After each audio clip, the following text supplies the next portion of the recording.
What do you plan to do with that money? Good morning. Well, business expansion. We think that Southeast Asia is a huge opportunity, right? 600 million people, young demographic, and we just scratched the surface. We are just in 4 countries. So business expansion, both vertically and by going deeper in the cities and the countries which we are in, is part of the agenda for the next couple of years. Amit, just tell me, I just want to go back to basics here. Tell me, what does the company do that, let's say, Expedia or Hotels.com or Bookings.com doesn't? Right. I think the fundamental difference is that we are a supply creation tool, right? So which really means that we are like a Marriott for 2-star hotels. We are not an aggregator like Expedia, Ctrip, MakeMyTrip, or Booking.com, right? These are distribution sites. So what we really do is we are creating a chain of 2-star hotels across Southeast Asia using technology. This is something which cannot be done in the traditional way, simply because it's impossible to put manpower in 2-star properties, and just the way the economics works, it doesn't make sense. But if you use technology and then use franchising and branding to allow these 2-star properties to have the same access to technology like any 5-star chain, then you have the opportunity to create a large franchise of asset-light hotels across the region, and this is exactly what we do. So, when are you going to start? You don't make money yet. Are you profitable yet? Otherwise, you probably wouldn't need the money. But tell us what your financial position looks like. Yeah, so we are a startup, right? And what are really where we are in our growth stage. Right now, we are growing exponentially, 5x year on year. So I don't think the mandate is to start making money now as a company. Of course, each of our individual units or hotels are profitable, but in totality, our mandate is to keep growing the business. Just because the opportunity is so big. Today we have 1,400 hotels, but there are a total of 125,000 2-star and 3-star and below properties in Southeast Asia.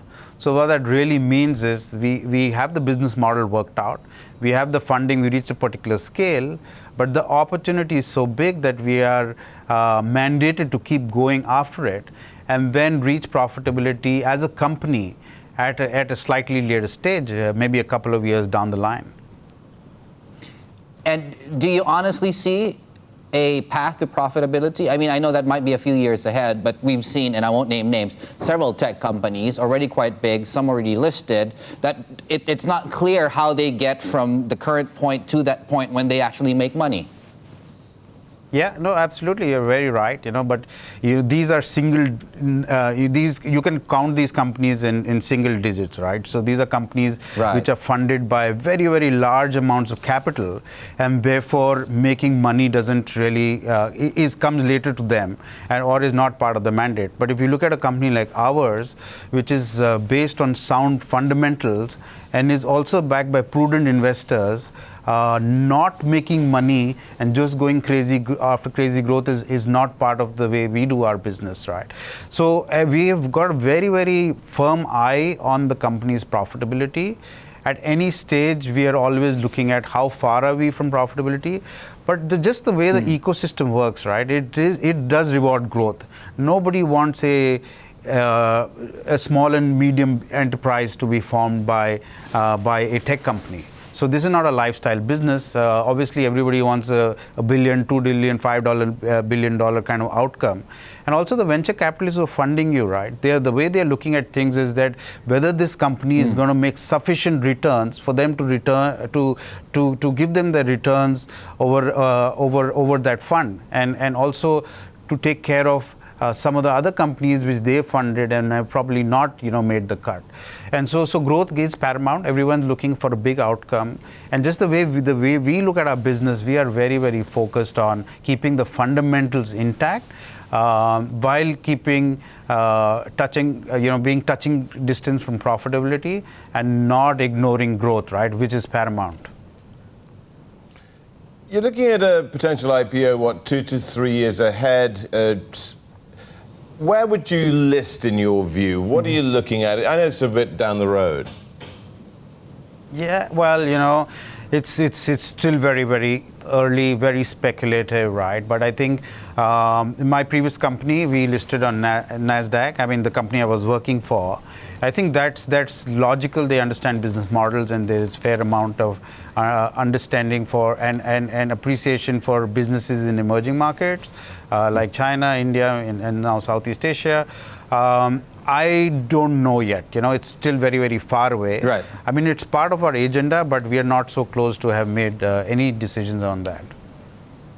Amit, how different are you from Oyo? And are you worried about that competitor? Yeah, well, the way we are very focused on Southeast Asia, right? I think fundamentally it's a diverse region, it's a fragmented region, and we believe that there is merit in being focused on this really complicated, diverse region. I mean, people say Southeast Asia, it's obviously, or ASEAN, it's obviously not a homogeneous region, different languages, cultures, political systems, so on. I think that we are extremely focused, and we are very focused on accommodation, right? So part of our appeal is that we are very focused on a region, we are focused on accommodation, and we are focused on doing a really, really good job in what we are doing. And so if you look at Oyo and us, right? So Oyo and us, we are trying to solve the same problem. Oyo is doing it in a global way, and we are trying to do it in a very, very regional way. The opportunity is so big, and therefore it is natural that there are going to be multiple players trying to solve a problem, but there's just enough space for a couple of players to do extremely well and have excellent outcomes for their investors.